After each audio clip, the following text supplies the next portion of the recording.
Salam değerli izleyiciler. Her birinizin sabahınız xeyir, her birinizi hoş gördük.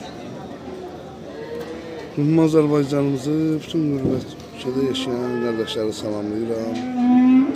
Bugün iyulun 12-si 2026-cı il.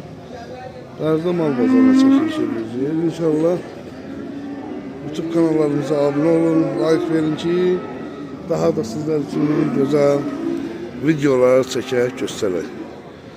Getdik videomuzun çəkilişinə. Danalardan çəkilək. Salam aleyküm. Pazar olsun. Ne var ne yok? Neçəyindən dülək bunlar? Bunlar verelim 21 yarım. 21 yarımdan. Hamis mental haberli. Dişidir bunlar. Dişi. 21 yarımdan.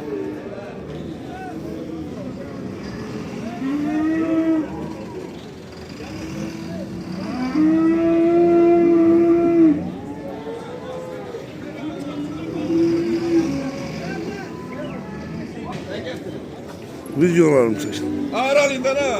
Ha, TikTok'a baktım sen. Çek göreyim oğlum, çek göreyim. Acaba ayrın.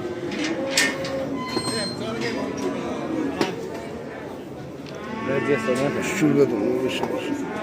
Ya gel Salih, gel bu orada benim. Bunların kıymeti. Kararı koyma, kararı koyma. Ha? Kara donluklu.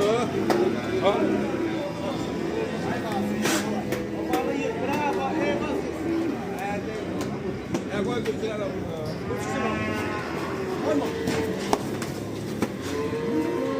Evet 5-6'sın geldi. Bir tane gördüm. 25.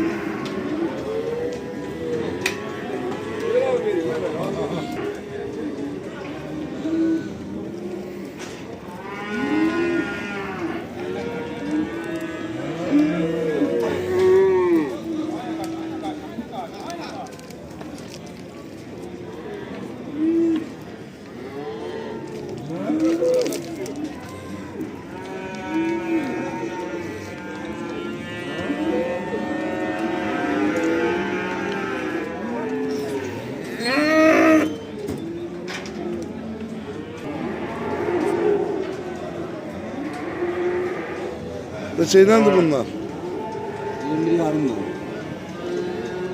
Ama yaxşı heyvanlar.